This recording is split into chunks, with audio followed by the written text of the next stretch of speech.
Good morning. So today is February 12th, and of course, the very first thing you need to do is open up the virtual classroom. Great, now that you have the virtual classroom open, go ahead and let's work on our Getting Started activity.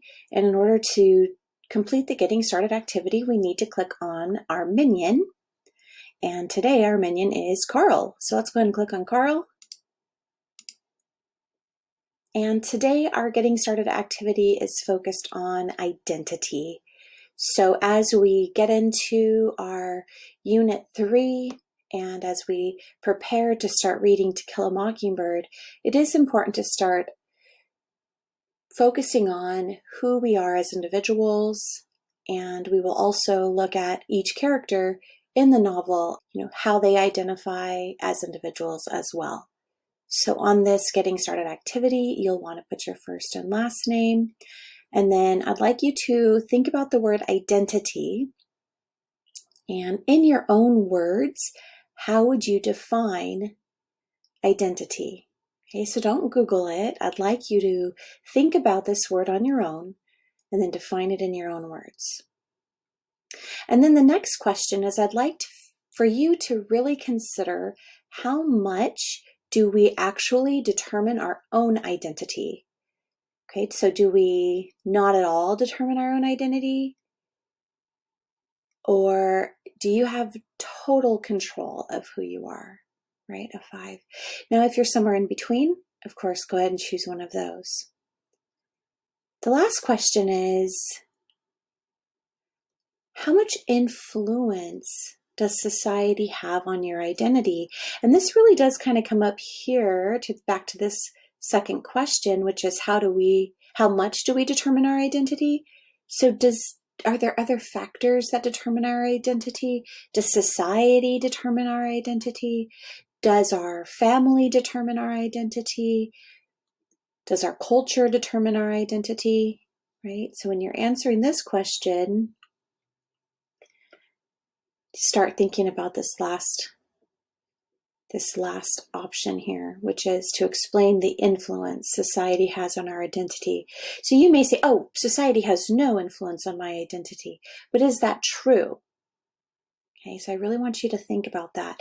Does society, the rules of society, the actions of society, does that play any role in determining who you are as an individual? After you finish, please click Submit, and then go back to the virtual classroom.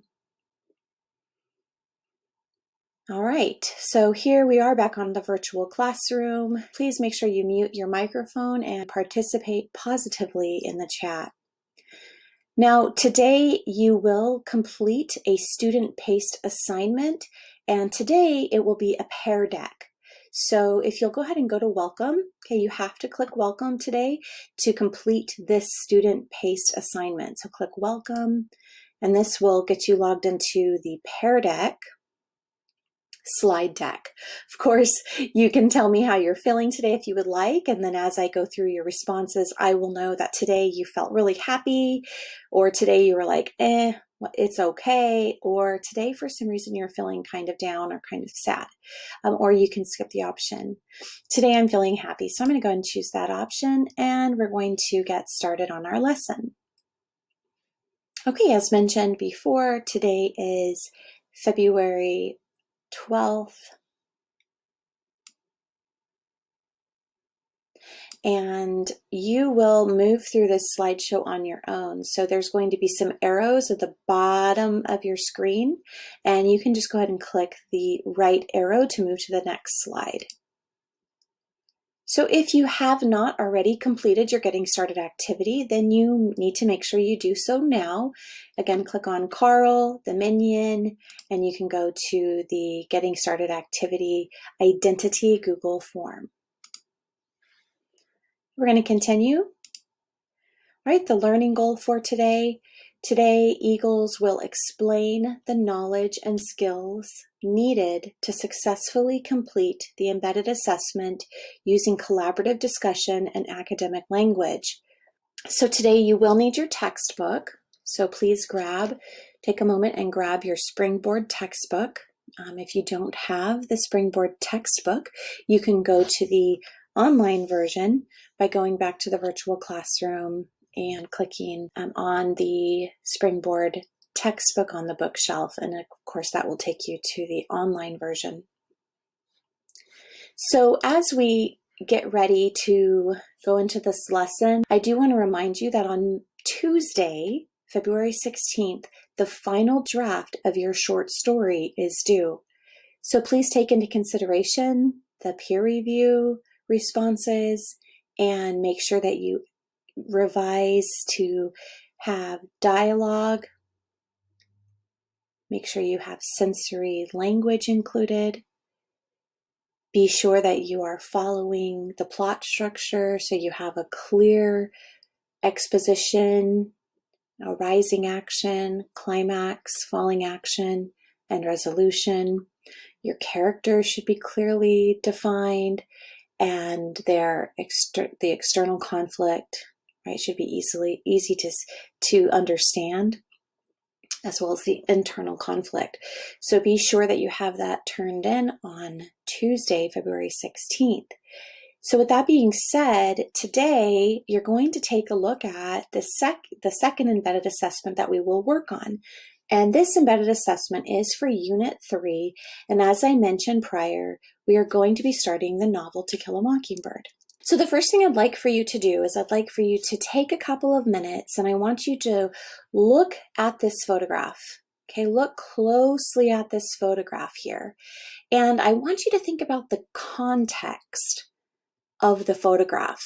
And when I say context, what I mean is what's the story behind the photograph? What do you think is happening in this photograph? And what led to the moment that this photograph was taken?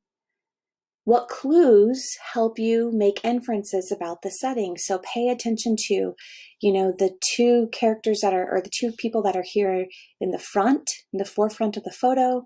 Take a look at the background of the photo, even look at the desks. What time period do you think this photo was taken? Shoes are helpful when thinking of time period. Clothing is helpful when thinking of time period.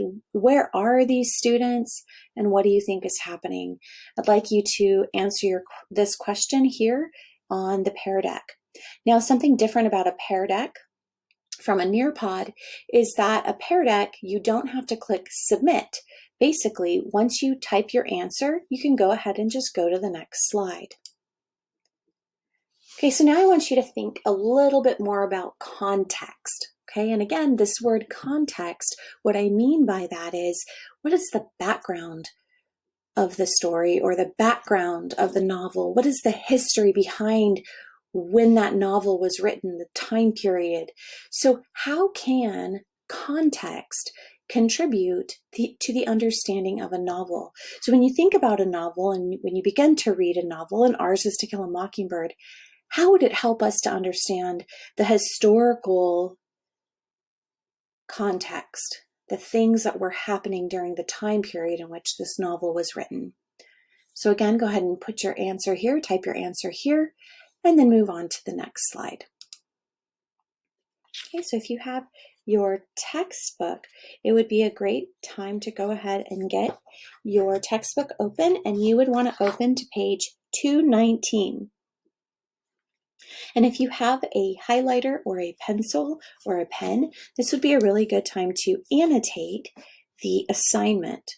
Okay, so when you're annotating, when you're marking up your text, you're going to mark the information that is necessary for you to earn a proficient grade on this assessment.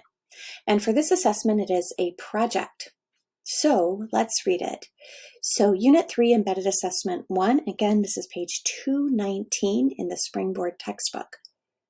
Your assignment is to research the historical, cultural, social, and/or geographical context of the novel To Kill a Mockingbird, and investigate how individuals, organizations, and events contributed to change in the United States during the Civil Rights Movement. You will work collaboratively to create an oral presentation of your findings with multimedia support and guiding questions for your audience. So now you ask, what in the world should I annotate? What should I underline? So let's take a look at it. So if this were me and in my textbook, I would definitely underline or circle and highlight these key words, okay? So when I'm thinking about what my assignment is, I need to know which type of assignment am I being asked to do. And I find that I'm being asked to research. Okay, so I'm going to underline that or highlight it. I'm going to research this. Now I know, okay, this is a research project. What am I going to research, right? Now that's the next question. What am I going to research? So then I look further into the prompt and I see that I'm going to be researching historical, cultural, social, geographical context. Okay, so I'm either going, and this is and or, right? So likely you're going to be doing one of these. Okay, and some of these have, the and included. But remember, when you're researching, you're looking at the historical context of the novel, the cultural context of the novel, the social context of the novel, or the geographical context of the novel.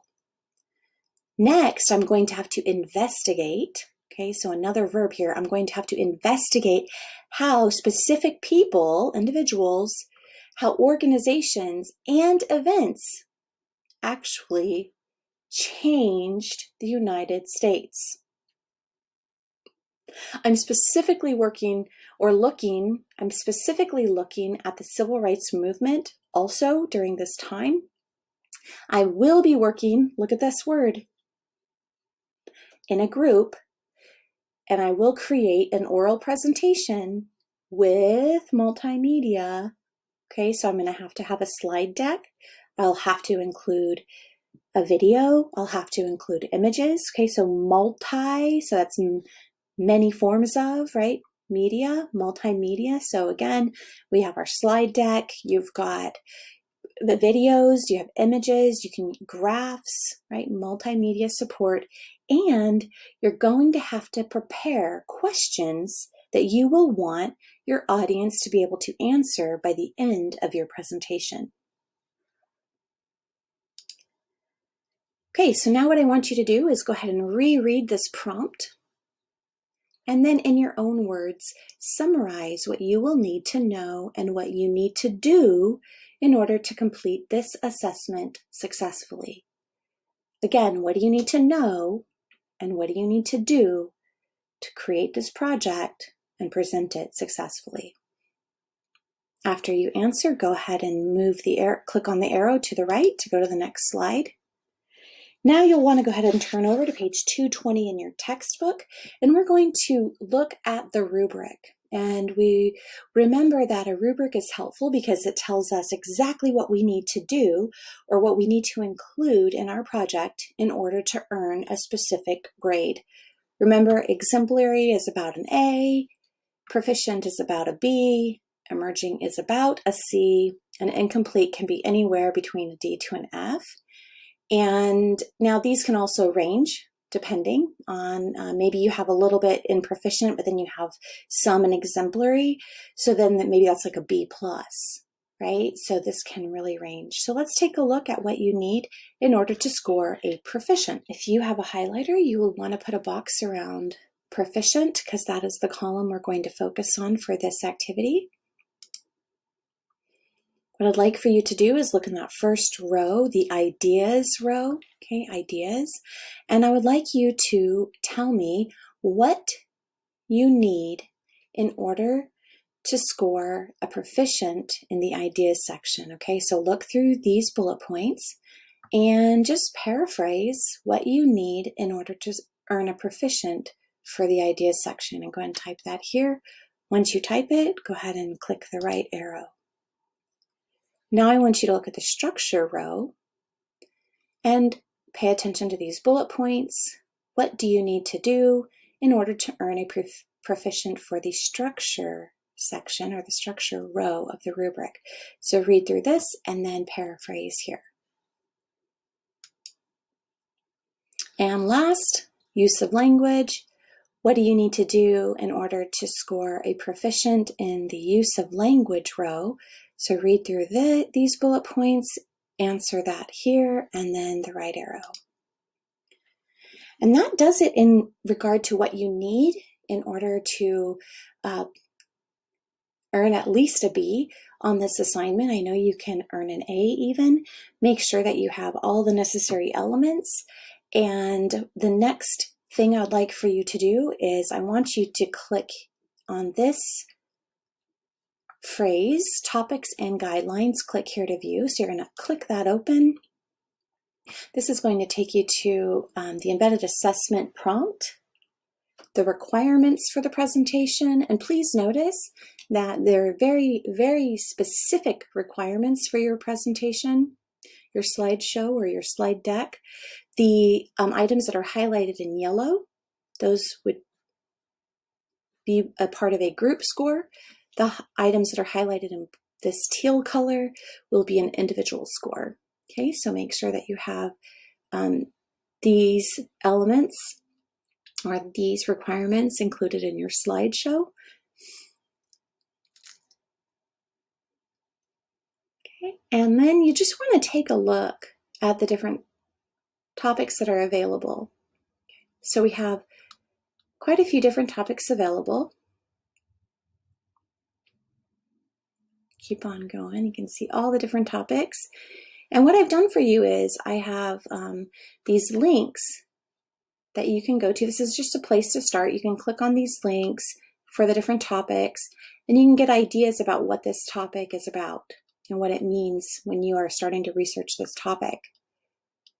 Okay, so now you have some ideas of what the topic would include.